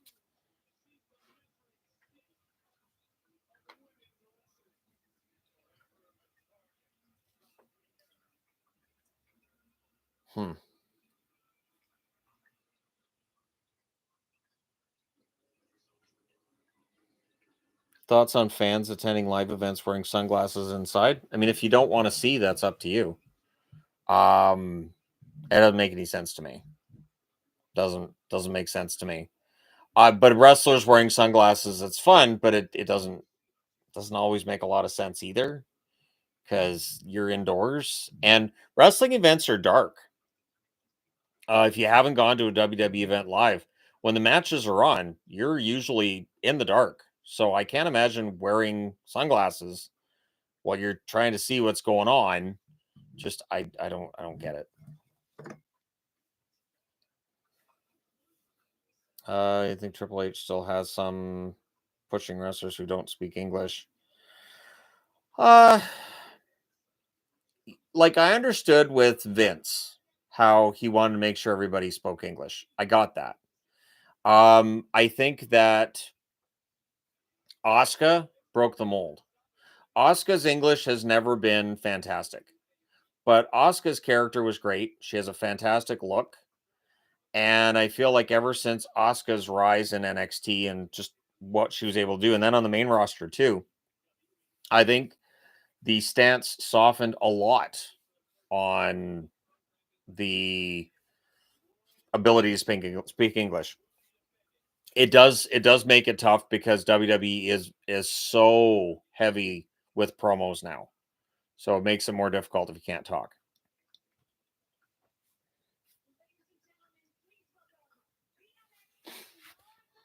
Babyface Edge versus heel Cena would be nice. Yep, we're not going to get it.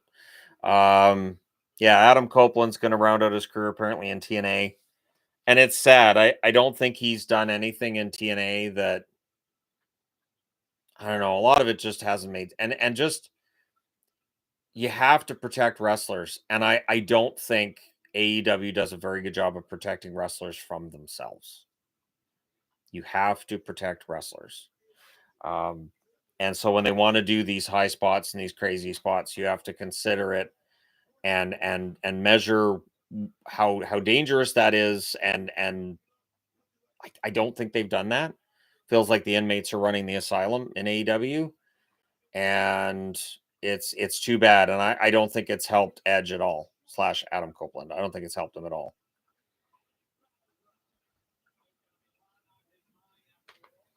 Is pay-per-view still a thing these days? They're called premium live events, but since it's just included with my Netflix subscription now, I don't know how they're making the money.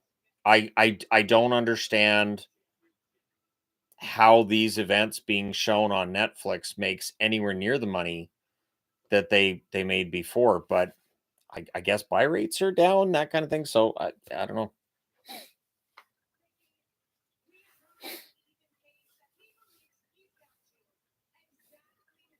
Oh, agreed. Asuka should have beat Charlotte. Asuka was one of the victims of when Charlotte was being booked as over and as champ all the time. I always felt bad for Asuka there.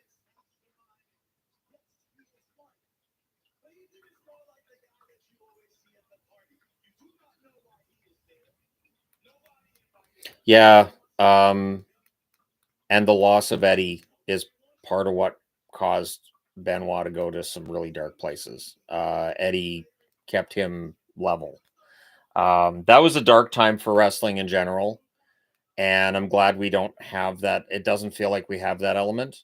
I don't think the wrestlers are using the kinds of drugs they were using before. They still clearly are using drugs that will cause their muscles to be a little more defined and make them a little bigger, but it doesn't feel like they have the issues that wrestlers had 20 years ago with it. It feels like they're smarter about it now.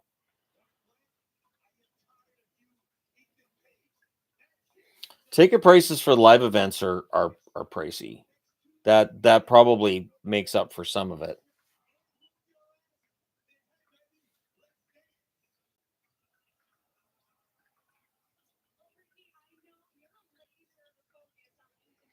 There was a time back with WWF where that was the case, where if it was a wrestler didn't speak English, you'd get them a manager who did. Whether it was Bobby Heenan, Jim Cornette, whoever, you'd get somebody who knew how to talk with them. We don't really have managers in wrestling now like we did then, though.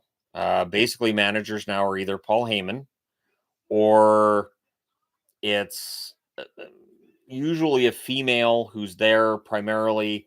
They're attractive. They might be learning the business, like what we have with Maxine Dupree, but we don't have managers in wrestling the way we did. And maybe that's something that they need to bring back. Having a somebody there to manage some of these wrestlers who don't speak English as well as others, I think could be good.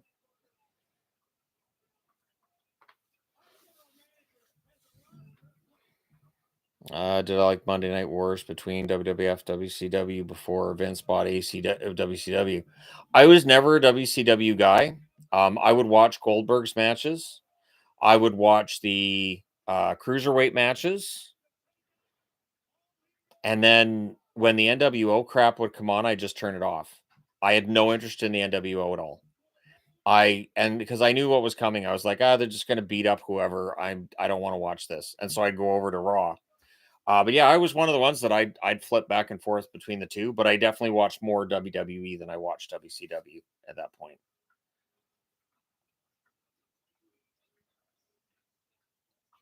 There was what was I watching with Yvonne? There was a video I was watching on YouTube, and I asked her, I said, "Do you want me to tell you how many of these wrestlers are dead?" She's like, "No." And anyways, I was like, "So yeah, that one, that one, that one." It is hard, and wrestling, I think, as upsetting and as earth shattering as what happened with Benoit's family was, I think that's where WWE clued in. We have to stop doing this. We have to take care of our wrestlers. We have to make sure they're in the right headspace, and we have to know what they're taking and what they're doing. And I feel like WWE's done a much better job since then. It is a bloody shame that it took that, but it feels like they managed their wrestlers a lot better. We aren't seeing guys passing away like we did 20 years ago. And I'm very, very happy about that.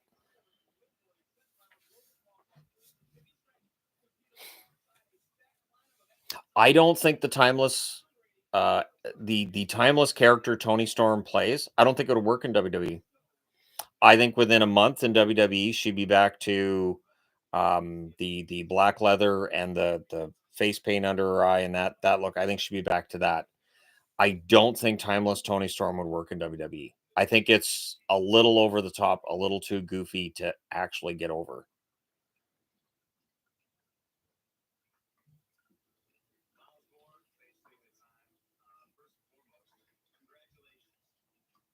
Ivy Nile should dethrone Lyra. The one thing with Ivy Nile, I saw her live. She is so tiny. In Vancouver, the dark match they had here the last time we went to wrestling was Rhea Ripley against Ivy Nile.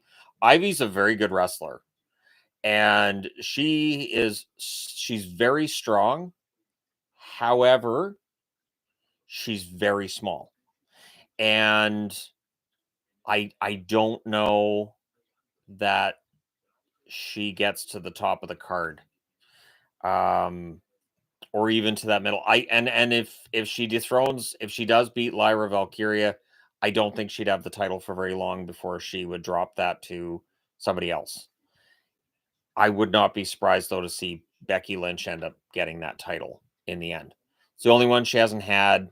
And then I think she'd probably drop it back to Lyra afterwards. But I do think it's going to be Becky that beats her. Any Sabu matches that I enjoyed? I didn't watch a lot of ECW. Almost anything with Rob Van Dam in it I enjoyed, and I know him and Sabu had some classic fights. A lot of what Sabu did, especially some of the overseas stuff that's more famous, is like the barbed wire kind of matches, and I've never been a big fan of that kind of violence in wrestling. It's interesting when they bring that in. I think Sabu was kind of fearless. I think that he was one of the best wrestlers ECW had. And by the time ECW went under and he ended up going on a bit of a run in WWE, I think his best days were already behind him. I think he punished his body so much, it would be very difficult for him to perform at his absolute best because he was already beat up by the point that he was a WWE wrestler.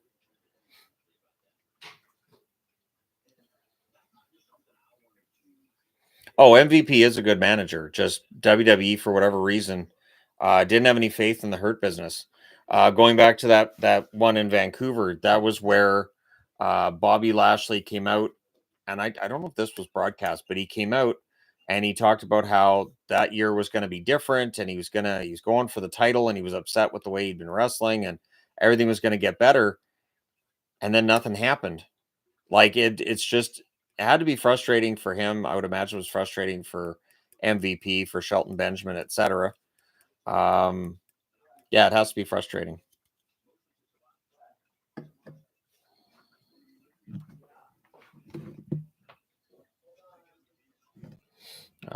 Do I feel companies do hardcore style of wrestling overdo it? AEW definitely overdoes it. AEW, it's because once you've established that, like, this was something ECW had the issue with too, where everything was hardcore, so it takes the shock value away. And the other problem is then you have to one up yourself. So every week you have to one up yourself, kind of, sort of. Oh, they really talked about this, so we have to give them something to talk about, and it could be tough. This Miles Bourne kid really does look like Randy Orton. I heard somebody say that he looks like a smaller version of Randy Orton, and I see it. He even walks like him. Yeah, he even walks like Randy Orton. It, like, if you told somebody, "Hey, this is Randy's little brother," I think people would believe that. Oh my God, Vince totally would have made him Randy's little brother. Oh, he would have been Miles Orton. Oh, I'm just picturing this. Yeah.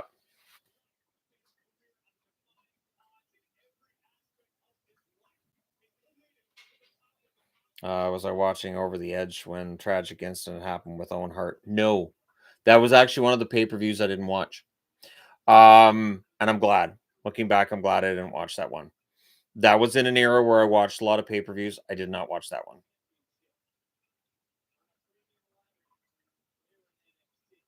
Double or Nothing's putting you to sleep. Well, I'm watching NXT Battleground, so I'm not going to sleep.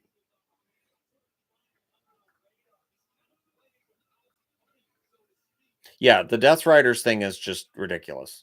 Because part of it is like, okay, they do all this stuff and like nobody ever gets suspended or fined. I'm like, that just doesn't, just from a storyline perspective, some of the stuff that they get away with is ridiculous. And I understand it's predetermined, but you got to have some sort of realism to how it's presented, and sometimes they don't. So is Obafemi gonna like just destroy this guy, or because Oba is awesome?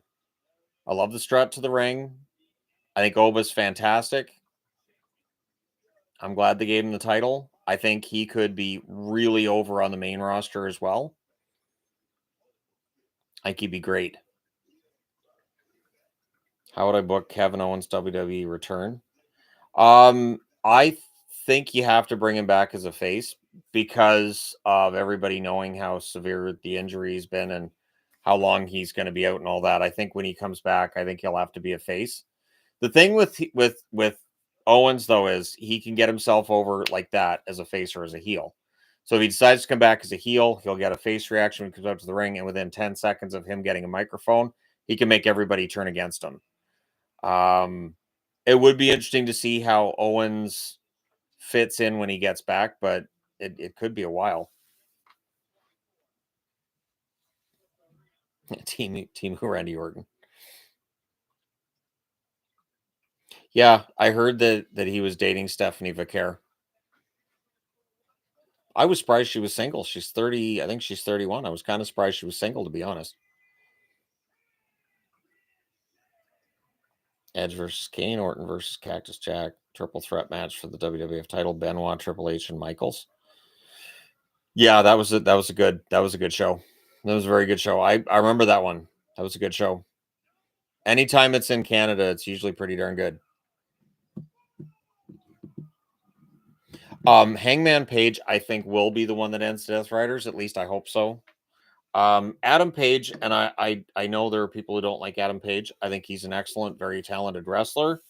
And watching Logan Paul last night, I see why Adam Page talks about Logan Paul stealing his moveset, because he kind of does. Is AEW worth watching? I'll put it this way. I stopped watching it. I watch, I find on YouTube here, I find just the stuff that I want to watch. They, like, for instance, this week I watched the promo battle between Jamie Hayter and Mercedes Moné, where Jamie Hayter came across as a very relatable, good person, good promo. She spoke very well. And Mercedes Moné used all of the exact same cliches she uses every single time. I am stunned at how bad she is at promos. I cannot understand how WWE protected us from that. Bailey did some heavy lifting. on that tag team. Heavy lifting. Mercedes Moné is not good at promos. And I knew that during the Harley Cameron feud too, where I'm like, Harley's better at promos. Didn't Harley just get into wrestling? This isn't great.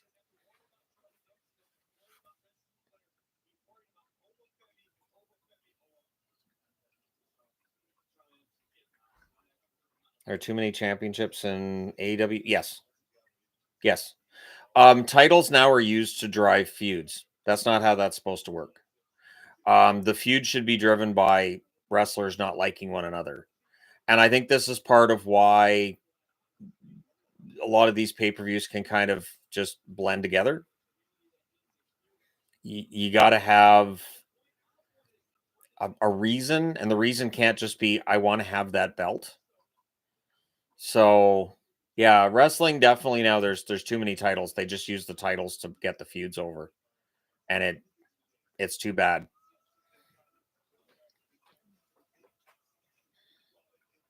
Yeah, I saw they were talking about adding AEW women's titles, which would be fine if they were already booking the women's division well, but they're not.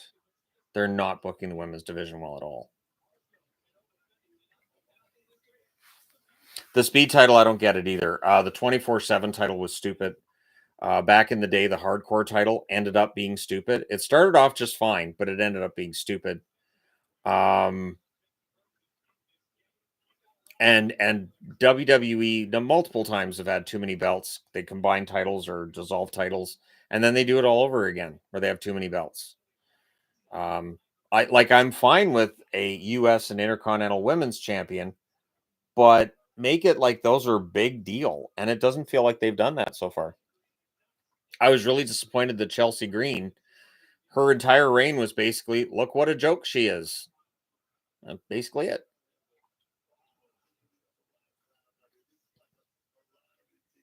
When I was in Vegas, did I go to Margaritaville? Nope. We went to a lot of shows. I at some point in time I want to go back to Las Vegas. I miss Las Vegas a lot. Las Vegas, you're on the strip. It is so much fun. You can spend 6-8 hours a day just wandering around, and just there's never any shortage of things to look at, places to go, or things to do. Las Vegas is fantastic. And I have tried to find another city that has some similar experience to that, and it's a very unique place. So yeah. Hi, Bun Bun. Hi, Licorice. How are you, baby? Hey. Hi. Can I see you? Can I see you, Bun Bun? Hi. How are you? Say hi. Did you just come in? Did Mom bring you in? Did she? Where's your sister? Hi. This is Licorice. Good Bun Bun. What a good Bun Bun. Here you go. Here you go.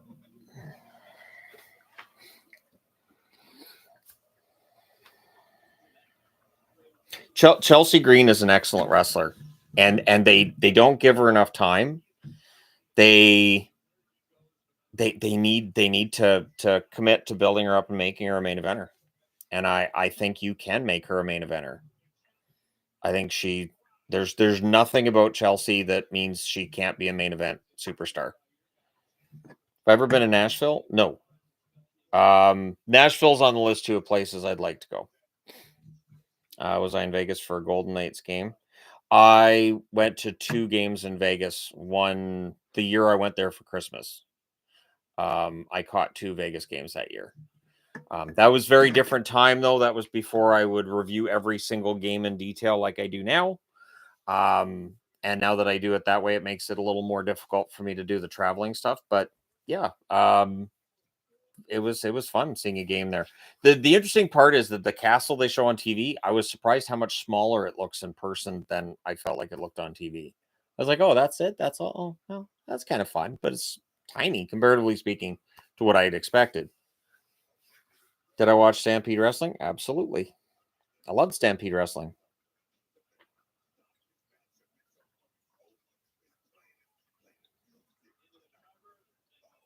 would I like Julia Hart joining WWE? Julia Hart needs to go to WWE. Anna Jay needs to go to WWE. I don't know what it is with AEW, but it feels like they're younger wrestlers, and on the women's side, it feels like it's even more of the case.